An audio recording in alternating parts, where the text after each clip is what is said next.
ఇప్పుడున్న present situation ఈ mid రేంజ్లో ఉన్న హీరోలతోటి థియేటర్లకి జనాలు వచ్చే పొజిషన్లో లేరు. ఉన్న ఫ్యాక్ట్ మనం వాస్తవం మాట్లాడుకోవాలనుకుంటే ఇవాళ థియేటర్కి జనాలు రావట్లేదండి.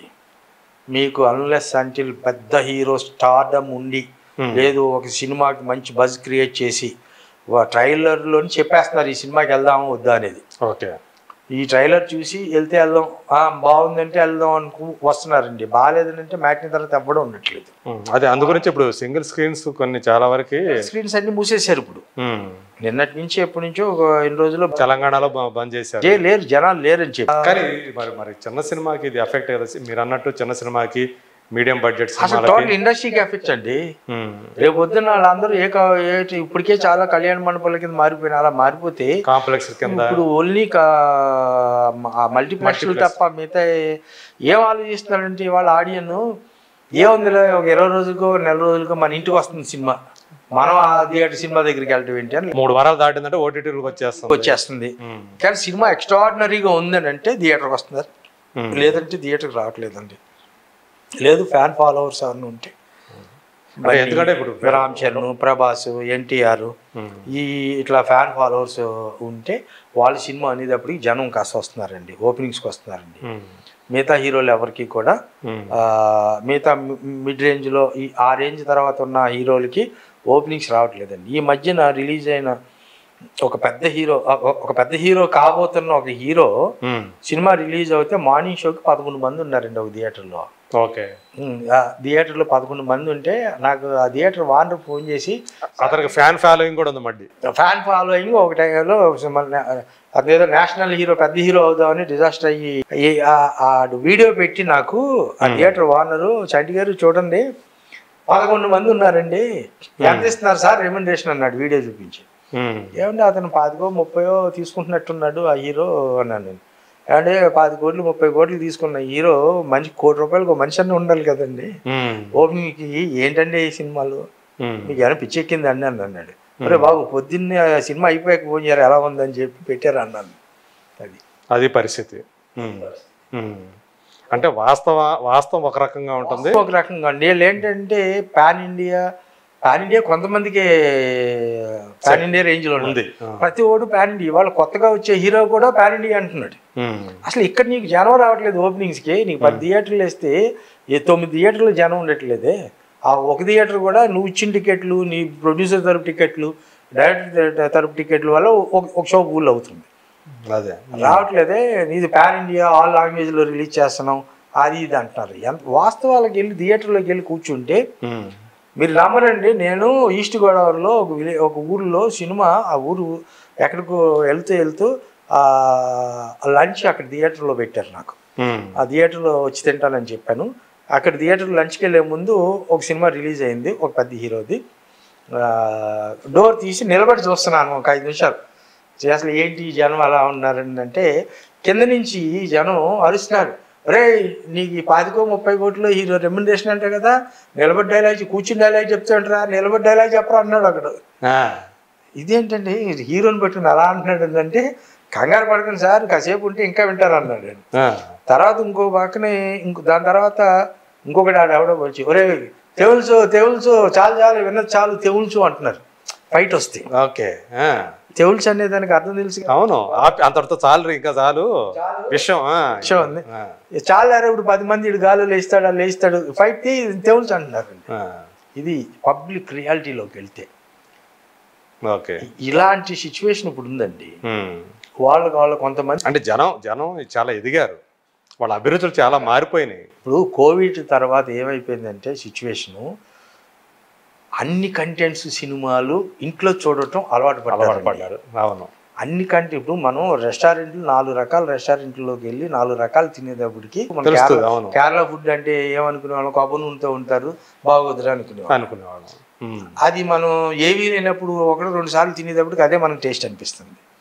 అట్లా కోవిడ్ టైంలో ఏమైపోయిందంటే ఆల్ లాంగ్వేజ్ సినిమాలు డబ్ చేసేసి చూడటం వల్ల కంటెంట్కి అలవాటు పడ్డారు. అవును, ఇవాళ థియేటర్లో కనుక మంచి సినిమా, ఒక మంచి కంటెంట్తో ఉన్న సినిమా తీయగలిగితే బలగం సినిమా మరి జనానికి ఎందుకు పట్టింది? ఆడింది కదా. ఇప్పుడు ఆడిన సినిమాలు ఏదో సామాజిక వర్గం అలాంటి అదే అది ఆడి కదా. బేబీ కానీ మన డీజేటీలు కానీ ఇప్పుడు కంటెంట్ జనాల్ని ఆ 2 hours కూర్చోబెట్టే సినిమాలు అయితే మార్నింగ్ షోకి లేకపోయినా మ్యాట్నీకి లేకపోయినా మనం థియేటర్కి రప్పించుకునే పబ్లిసిటీ చేసుకుని కంటెంట్తో చేస్తే ఆ next day morning public talk తోటి సినిమా నిలబడుతుంది. ఒక మ్యాడ్ లాంటి సినిమా ఆడింది, అవి జనాలకి నిలబడుతుంది, అవి డబ్బులు కనపడుతున్నాయండి. లేదు ఎక్స్ట్రీమ్లో రామ్ చరణ్ లేదా బన్నీ లేదా ప్రభాస్, ఎన్టీఆర్, పవన్ కళ్యాణ్ ఇట్లాగే వెళ్ళి సినిమా తీసుకోవాలి తప్పితే ఈ మధ్యలో మిడిల్లో ఉన్న మనం రిస్క్ వేసుకోవాల్సింది. కథని నమ్ముకుని చేసుకెళ్ళాలి. కథని నమ్ము చేసుకెళ్దామంటే వాళ్ళు మాత్రం మేము పాన్ ఇండియా లెవెల్లో ఉన్న రెమ్యునరేషన్ ఎంత అంటున్నారు. అది అబ్నార్మల్ అయిపోయినట్టుంది కదా. అది వాళ్ళ తప్పు కూడా కాదండి. ఇచ్చేవాడు ఉన్నప్పుడు వాళ్ళు తీసుకున్నట్టు నువ్వు కాదు నేను కాదు మీరు కాదు ఇంకొకటి కాదు ఇంకొకటి మాకు ఇచ్చేవాడు కదా. ఇచ్చేవాడు ఉన్నాడు, నిన్ను బచ్చేగాడు నువ్వెంత అనుకునే ఇది ఉంటుంది. అలాంటప్పుడు వాళ్ళు మనం ఎందుకు తప్పు పట్టాలి? అంటే ఇలాంటి వాతావరణంలో ఇమడలేక మీరు సినిమాలు చేయలేకపోతున్నారా? అంటే ఇవాళ ఒక మంచి కథ తీసుకెళ్ళి ఏందంటే వాళ్ళకి డైరెక్టర్ సక్సెస్ఫుల్ డైరెక్టర్ అని కావాలని చూస్తున్నారు తప్పితే ప్రతి సక్సెస్ఫుల్ డైరెక్టర్ ఫస్ట్ కథ తోటే కదా స్టార్ట్ అవుతుంది. ఎక్కడో స్టార్ట్ అవుతుంది కదా. ఒక కథ పట్టుకుని వెళ్ళి పలానా ఈ దగ్గర బాగుందని అంటే కొత్తతో సినిమా చేయాలని అనుకుంటే నేను ఏ ఎన్ఆర్ఐనో అయ్యి నా దగ్గర ఒక 1000 కోట్లు వెనకాల ఉండి పర్లేదు వీడు కొత్త తీసుకొచ్చినా వీడు ఒక 100 కోట్లు ఖర్చు పెట్టినా పోయినాడు తీయగలుగుతాడు నన్ను నమ్మకడుకుంటే ఆడు ముందుకు వస్తాడు. అట్లా పెట్టడానికి వస్తాడు. మరి ఈ ఇండస్ట్రీలో ఎప్పటి నుంచో ఉన్నాడు, ఈ లెక్కలేసి సినిమా తీస్తాడు. ఈ లెక్కలేసి సినిమా తీసేటప్పుడు మనకి అంత రెమ్యునరేషన్ నుంచి ఖర్చు పెట్టమంటే ఖర్చు పెడతాడా? మనకు వర్కౌట్. ఇప్పుడు టెక్నీషియన్ దగ్గర నుంచి ఆర్టిస్టుల దగ్గర నుంచి చాయిస్ వాళ్ళకి ఇవ్వాల్సి వస్తుంది. వాళ్ళ ప్రొడ్యూసర్ చాయిస్ అనేది తెలియదు. ఇప్పుడు తీసే ప్రొడ్యూసర్లో నాకు తెలుసు కొంతమందికి సగం మందికి వాళ్ళు ఏ సినిమా తీస్తారో ఆ కథ కూడా తెలియకపోవచ్చు నాకు తెలిస్తే కొంతమందికి, ఎవరో కొంతమందికి. సో ఆ రేంజ్లో కూడా ఉన్నారు చాలామంది. ఏం కథ తీస్తున్నారు అని ఫ్రెండ్స్లో కూర్చుని మొన్న సినిమా మొదలెట్టానండి సూపర్గా వస్తుందండి అంటాడు. ఏం కదంటే అబ్బాయి కథ చెప్పడం నాకు రాదండి, హీరో మాత్రం హీరోయిన్ ఇంటికి వెళ్తాడండి, హీరో మాత్రం హీరోయిన్ ఇంటికి వెళ్తాడండి, ఇద్దరు కలిసి ఊటీ వెళ్ళి సాంగ్ చేసుకొస్తారని చెప్పగలుగుతాడు తప్పితే ఏంటని చెప్పలేదు. అది పరిస్థితి అండి.